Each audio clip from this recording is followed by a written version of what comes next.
What's going on, Internet?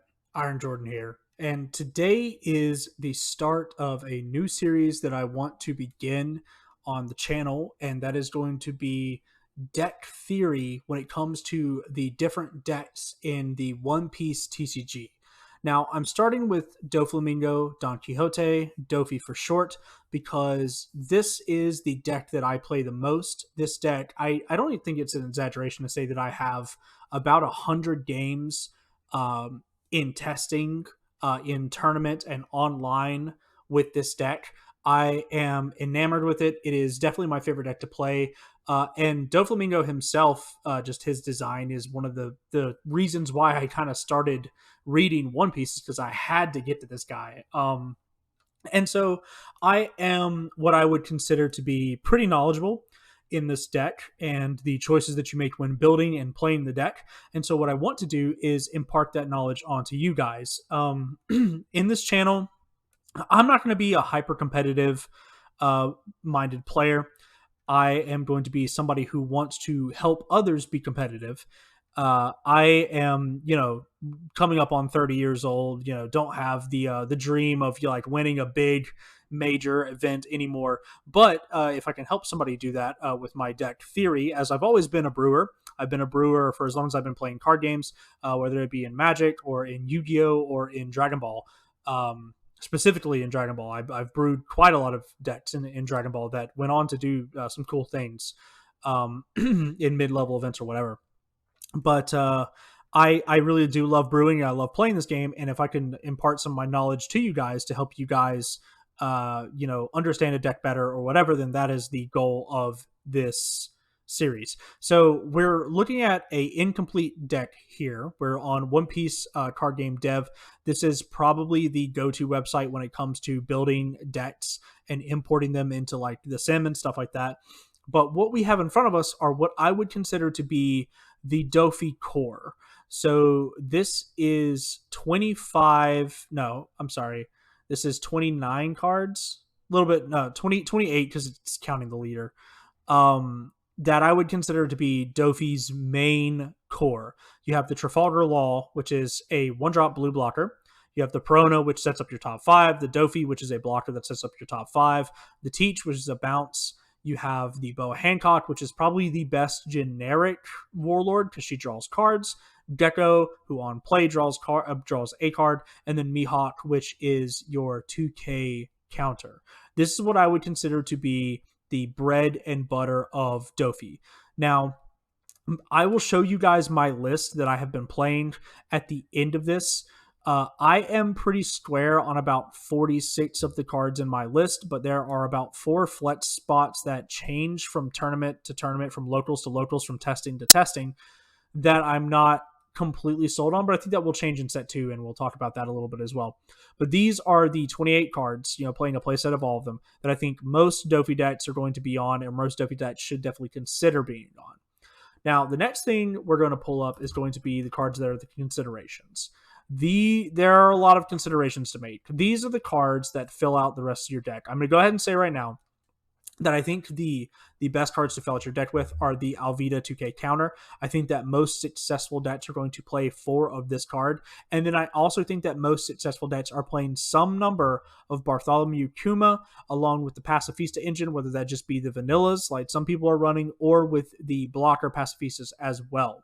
You also to go along with that, you have things like Sentamaru, which can help you shuffle your deck if you know you don't have anything on your top 5. It also feeds into Dofi's theme of playing cards not out of your hand. Obviously, you have to play Sentamaru from your hand, but not playing cards out of your hand to keep your hand size big.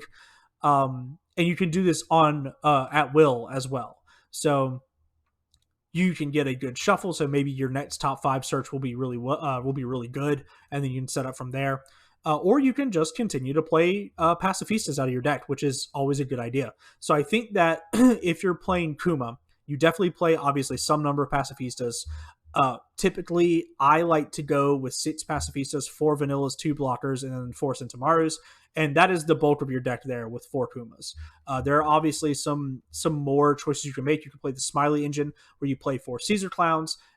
You just use him as a beater until he dies, and then it summons the Smiley, because you're not playing cards out of your out of your hand, this thing's going to be pretty big. And what it allows you to do is maintain constant tempo, which I think is pretty good. You have the Boa Hancock, which is a Warlord card. It has a decent trigger. I used to play 4 of this card, but you have to play 4 of this card or else it's bad because it's only good if you're getting the trigger. But it otherwise was just counter fodder, and it's better just to have a 2K at that point. This Jinbei is okay. He's got a couple of problems with him. He has no counter power. He's very weak. He's a 2K. He's not a 7 Warlord of Sea. If you play this, it's a 2, maybe 3 of at most, and even then, you're giving up a lot of potential by having to cast this guy for 4. He really slows your turn down. This Kuma is honestly pretty good.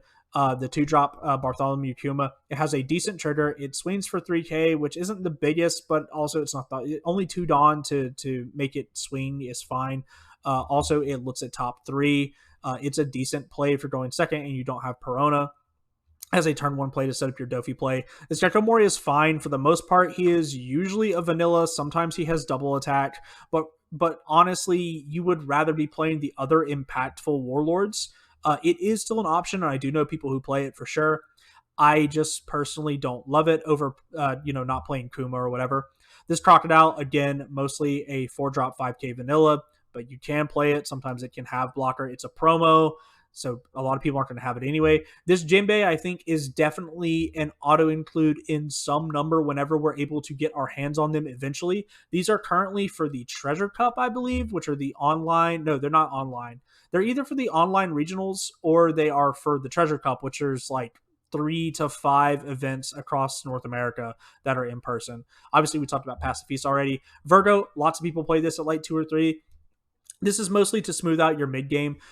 If you're playing Sentamaru, though, I don't think you need to play this card, as Sentamaru takes the place of your Virgo as your mid game threat. I think Sentamaru is honestly better in most cases, as this is going to be a threat that your opponent has to deal with instead of dealing with your Warlord. So they're leaving a Boa Hancock on board, or they're leaving a Gekomori on board, or like whatever, right? And I think that they have to deal with the Sentamaru right away. Was the Virgo, they don't necessarily have to. Now, obviously, the Sentamaru is also easier to hit than the Virgo because Sentamaru is natively under 6K, and so it can be hit by Jet Pistol, it can be bounced, it can be tucked, and be destroyed. Virgo really only suffers against purple because it has stuff that can be hit, but or that can hit it pretty well. But also Virgo is a smaller engine because Virgo is just 2 to 4 cards, whereas Sentamaru requires you to play 10 cards because 4 Sentamaru is 4 Pacifistas and then 2 other Pacifistas. So that is a consideration, I guess, but I prefer Sentamaru. It just gives you something more impactful to do in the mid game if you're not doing your Dofi effect, which is what you're trying to do with this deck. This deck is trying to do the most broken things possible as often as possible. So playing guys off the top of your deck is broken, playing guys from your deck is broken, and getting stuff back from the trash, which you do quite often, is also very broken. Drawing cards is broken in this game because you don't draw a lot of cards. So if you can do the most broken things possible, then that is that's the idea behind this deck, and that's why I personally play Sentamaru. Crocodile, this is good if you're playing a heavy event card package. I think they're called event cards in this game, extra cards, whatever they're called. But it's also a good beater. It's a 7K with banish. It doesn't have removal or anything, but it can be removal just by being big. Card's pretty good if you play enough event cards. It can make your Desert Spotters free. It can make your level of beans 1, which is pretty good. The Dofi from the starter deck. This card is one of the top end bombs that I've enjoyed the most. Yeah, bouncing cards back to hand is not that good, but this is good against blockers, like if you're trying to go for game and you already have an established board, but so is Sables. And Sables is cheaper, which allows you to commit more Dawn to your lethal attack if you're trying to bounce things. The Dofi, the Sables, and Spada and Mihawk are the cards that I keep going back and forth on my list. I tried Virgo, not a big fan. I tried Caesar Clown, not a big fan. Also, the thing with Caesar Clown that really needs to be mentioned is that the effect is mandatory. And so if you have the top 5 of your deck set up already, you can't keep those top 5 on the deck. You're going to get a shuffle if your opponent kills your Caesar Clown. Whereas with Sentamaru, you get, because it's an activate main, you get to choose when you want to shuffle your deck. And so you really only do it after you've already gotten all the good cards out of the way. And if you play it right, it's very powerful, going, okay, I'll attack with my leader, I'll activate the effect, I'll play a Boa Hancock or a Moria from the top of my deck, and then I'll activate Sentamaru and I'll play a Pacifista. I just did all of this for what is essentially 6 energy, 6 Dawn, and I still have a turn to commit or keep defense up or whatever. Draco Mihawk, I'm so up and down on this card. It is very powerful sometimes. It feels like a card that only really helps you when you're ahead. If this card said 8 costs or less, it would be an instant staple at 3 of in blue, because it would hit the green kid, but it doesn't even sure up your worst matchup. It just bottom decks, it bottom decks a pretty big threat. I mean, 7 is, nothing, is not nothing, but 8 would have made this card an instant staple. Most of the time, I feel like when I play this card, it loses my tempo more than anything, because I can play more cards and gain more tempo off of just tapping 9 Dawn individually for different things. Dofi Leader effect, hard casting a 7 Warlord from my hand, or activating Sentamaru, all that other stuff. So not the biggest fan of Mihawk, but again, I keep going in and out of them. Desert Spada, card that exists to simply set you up and sometimes be a kind of graceful charity. So it sets you up. It's especially good to draw this going second, because you get attacked first, and then you counter out of it, and then you set up your draw, and then you Dofi effect. And then also draw 2 cards, trash them from your hand as a trigger is fantastic. Love Beam, Love Mellow. I don't know what this is called in the actual TCG, because I don't play this card anymore. It's a card that I see most people playing it too, and I get why most decks like to play the 2K, the 2-drop 4K counters.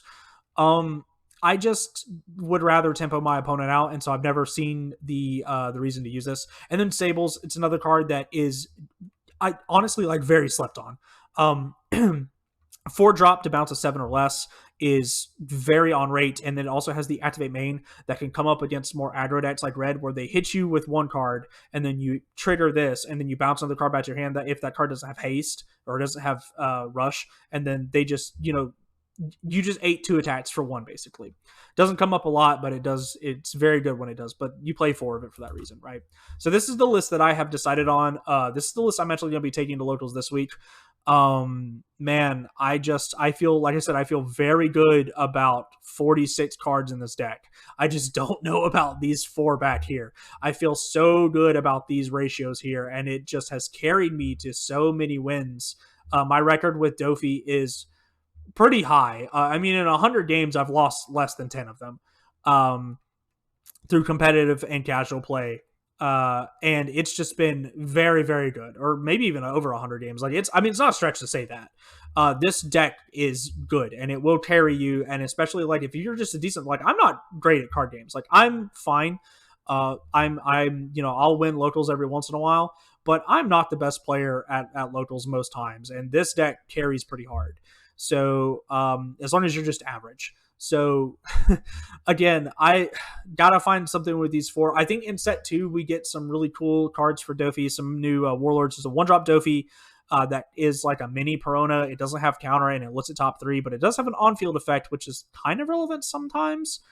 And then we also get a 4-drop Boa Hancock, so maybe you can lean further into pure Warlords with that build and just play for that. But realistically, I just don't think this... I think this deck has a really finite lifespan, because when Ivankov comes out, there's just no substitute for playing the 7-drop Ivankov and then dropping the Luffy right after, because it's just very good. But yeah, this is the deck theory, and here is the deck list that I'm currently playing. There's actually been a world in which I have tested not playing these, or there's a world in which I will be testing after this, a list where I play 4 more 2K counters. There's a Mr. 2 Bond play that is a 2K counter, and I might play him instead of playing these 4 cards back here. But I also have kind of enjoyed having Desert Spot on the deck, so maybe I only do 2. But who knows? Well, that's the video. I hope you guys enjoyed it. Let me know what you guys think about Dofi, and let me know what you guys think about this video series in particular, and let me know which deck you want to see this done with next. I have played every deck in the game to some degree, even if it's just a game or two. I've even played games with Uta. So if you want to see whatever deck you guys want to see next, let me know and I'll start to work on it. Obviously, I'll put the work in testing the deck before I come and profess, but this is just the one that I know the best, and it's something that I wanted to share with you guys what knowledge I do have. But I hope you guys enjoyed it, and I'll see you guys in the next one.